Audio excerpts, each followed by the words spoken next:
Welcome to Diwakar physics. चलिए हम इस वीडियो में हम एक और कॉम्पिटेंसी बेस्ड क्वेश्चन सॉल्व करेंगे। तो आप भी पेंसिल है ना, प्रोटेक्टर, स्केल लेके रेडी रहिए। तो इसको साथ में हम सॉल्व करेंगे। तो अभी ये क्वेश्चन इस तरह से दिया है, you are doing an experiment on the refraction of light in physics lab. ABCD is a rectangular block, जैसे मैंने यहाँ पर बना के रखा है ABCD, है ना। ये रेक्टेंगुलर ब्लॉक है, ग्लास स्लैब का क्वेश्चन है ये। A ray of light is incident obliquely on the surface AB। तो यहाँ पर मैं ले लेता हूँ, तो ये जो है इस तरह से ऑब्लिकली यहाँ पर AB में इंसिडेंट हुआ, ठीक है। अभी आगे क्वेश्चन है, draw the path of the ray of light through the glass block and also show how it emerges from the block. The diagram should show the lateral displacement suffered by the ray. तो अभी आपको क्या करना है, इसका पहले scale से original direction बनाना है। तो अब जब ओरिजिनल डायरेक्शन बनाएंगे तो स्केल लेके उसी के साथ साथ में जो भी रे है उसी के आगे आपको ड्रॉ करना है, ओके। फिर इसके बाद क्या करना है, यहाँ पर एक प्रोटेक्टर यूज़ करके नॉर्मल ड्रॉ कीजिए। तो क्या यूज़ करना है, प्रोटेक्टर। बिना प्रोटेक्टर का नहीं करना है, 90 डिग्री बनाना है यहाँ पर पॉइंट ऑफ इंसिडेंस में। तो अभी देखेंगे कि ये ग्लास स्लैब है, नॉर्मली यहाँ लिखा भी है ग्लास स्लैब। तो ये ग्लास है, कहाँ रखा है, एयर में रखा है ना, एयर में। तो इसका मतलब अभी ये रेयरर टू डेंसर में जा रहा है। तो रेयरर से डेंसर में जब लाइट जाता है तो it bends towards the normal. तो याद रखिए, रेयरर से डेंसर में जाने से टुवर्ड्स द नॉर्मल। तो टुवर्ड्स द नॉर्मल का मतलब क्या है, compare to the original direction. जैसे अभी मान लीजिए ये ओरिजिनल डायरेक्शन है ना, तो light travels in straight line. लेकिन जब दूसरा मीडियम में जाएगा तो उसका स्पीड चेंज हो जाता है, तो इसलिए ये बेंड हो जाएगा। इधर बेंड हो सकता है, इधर बेंड हो सकता है। तो अभी रूल क्या है, क्योंकि ये डेंसर है तो ये compare to the original direction, देखिए नॉर्मल की तरफ जाएगा। तो ये आपको इधर बनाना है, तो इसका है मतलब है टुवर्ड्स द नॉर्मल। तो आप बेंड कीजिए। अब इसमें एंगल आपको मेजर करने का ज़रूरत नहीं है, बस आपको दिखाना है कि ये इधर बेंड कर रहा है। अभी यहाँ पर आ गया, फिर से अभी ये ग्लास से एयर में जा रहा है। तो यहाँ फिर आपको नॉर्मल बनाना है। प्रोटेक्टर यूज़ कीजिए, प्रोटेक्टर से 90 डिग्री बनाइए यहाँ पर। फिर ये एंगल ऑफ इंसिडेंस हो गया इसके लिए, ये एंगल ऑफ इंसिडेंस, ये एंगल ऑफ रिफ्रैक्शन, ये रिफ्रैक्टेड रे हो गया। तो ये ज्योमेट्रिकली हम देखेंगे तो आर और ये इक्वल होना है। तो इसको, ये एंगल ऑफ इंसिडेंस है लेकिन वैल्यू है इसका आर के बराबर, तो हम यहाँ आर ही लिखते हैं।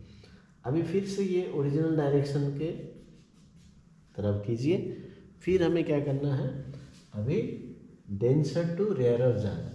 तो डेंसर टू रेयरर जाना है तो अवे फ्रॉम नॉर्मल हो गया, ये था टूवर्ड्स द नॉर्मल, है ना, टूवर्ड्स द नॉर्मल, और ये अवे फ्रॉम द नॉर्मल। तो ये याद रखना। तो अभी ये जाएगा, तो ये ओरिजिनल डायरेक्शन है, इधर नॉर्मल है, तो अभी ये इधर भागेगा, अवे ही जाना है इसको। तो अवे जाना है तो कितना अवे जाएगा, कितना जाएगा अवे, तो ये इतना जाएगा कि इंसिडेंट रे जो आपने ये ड्रॉ किया है उसके साथ पैरेलल दिखा देना ये। तो ऐसा नहीं करना कि ये जाके मिल रहा है, ऐसा भी नहीं कि ये डाइवर्जिंग दिख रहा है। तो आपको क्या करना है, तो यहाँ पर अप्रोक्सीमेटली पैरेलल बनाना है। तो और एक आइडिया दे देता हूँ, उसका अगला क्वेश्चन भी है, which pair of angles are equal, है ना, कौन से एंगल इक्वल है, which two pairs of angles remain same during this experiment. तो एक तो मैंने बता दिया, angle of refraction for the first surface is equal to angle of incidence in the second surface. तो ये एक पेयर हो गया। अभी दूसरा है ये आई और ये इमर्जन, तो ये I is equal to E होगा। तो angle of incidence is equal to angle of emergence. और दूसरा है आर या इसको R1 R2 लिख सकते हैं।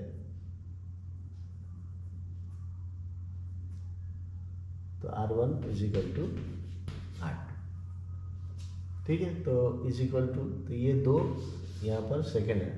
अभी इसलिए इसको हम यूज कर सकते हैं, आपने जितना जैसे मान लीजिए मेज़र कर लीजिए, ये था 50 डिग्री या 40 डिग्री, जो भी आपका जो डायग्राम में लिया है, यदि 50 डिग्री था तो यहाँ भी 50 डिग्री बना दीजिए नॉर्मल के साथ, तो देखिए ऑटोमेटिकली ये पैरेलल हो जाएगा। तो ये ट्रिक है ना, इजीली आप पैरेलल बना सकते हैं। और पैरेलल बनाना है, अभी यदि आप डाइवर्जिंग दिखा देंगे मार्क्स कट जाएगा, तो ये याद रखिए। तो इस तरह से हम इस डायग्राम को कंप्लीट करेंगे। अभी जैसे क्वेश्चन में बताया, diagram should show the lateral displacement. तो कहाँ है लैटरल डिस्प्लेसमेंट? देखिए ये जो रे है ना, तो इधर जाना था, यहाँ से जाना था उसको, लेकिन ग्लास स्लैब रखने की वजह से ये यहाँ से आ गया और ये बेंड नहीं हुआ, डेविएशन नहीं है, कोई एंगल नहीं बना रहा है, तो ऐसा लग रहा है ये जस्ट यहाँ से यहाँ शिफ्ट हो गया पैरेलली। तो इसलिए इसको बोलते हैं लैटरल डिस्प्लेसमेंट। तो यहाँ से परपेंडिकुलर करके, तो यहाँ पर लिख दीजिए लैटरल डिस्प्लेसमेंट। तो ये lateral displacement is the perpendicular distance between the direction of incident ray and direction of emergent रे।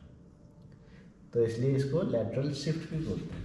लग रहा है कि ये शिफ्ट हुआ, थोड़ा इधर चला गया ग्लास स्लैब की वजह से, है ना। तो ये आपका सेकेंड आंसर हो गया, फर्स्ट आंसर फिर सेकेंड आंसर।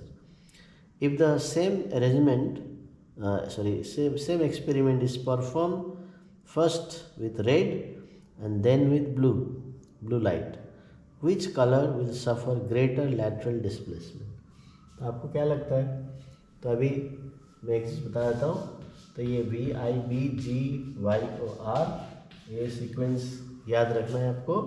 और रेड जो होता है ये मैक्सिमम स्पीड से जाता है एक मीडियम में, इसका मैक्सिमम वेलोसिटी होता है रेड का। तो अभी जब मैक्सिमम वेलोसिटी होगा तो मिनिमम डेविएशन होगा। तो मिनिमम डेविएशन यानी कि वो कम बेंड करेगा, क्योंकि वो बहुत स्पीड से जाता है सबसे ज़्यादा अमॉन्ग दिस कलर्स।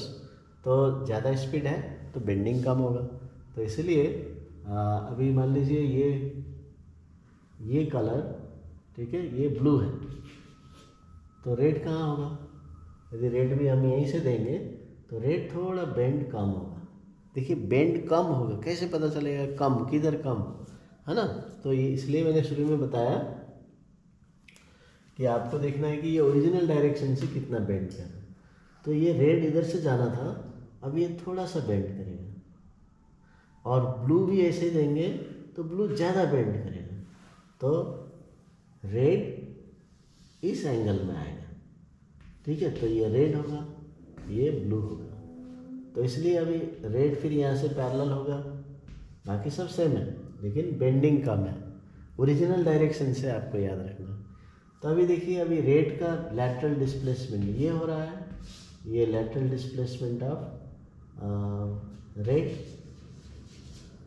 और ये हो गया ब्लू। तो कौन सा ज़्यादा दिख रहा है? क्योंकि ये बेंड कम कर रहा है तो इसलिए पास पास में ही है, तो इसलिए रेड का कम होगा और ब्लू का ज़्यादा होगा। तो यहाँ क्वेश्चन है with the blue light which color will suffer greater lateral displacement? तो यहाँ पर तो आंसर हो गया ब्लू, क्योंकि ब्लू बेंड्स मोर। तो इस तरह से हम ग्लास स्लैब का डायग्राम बना सकते हैं।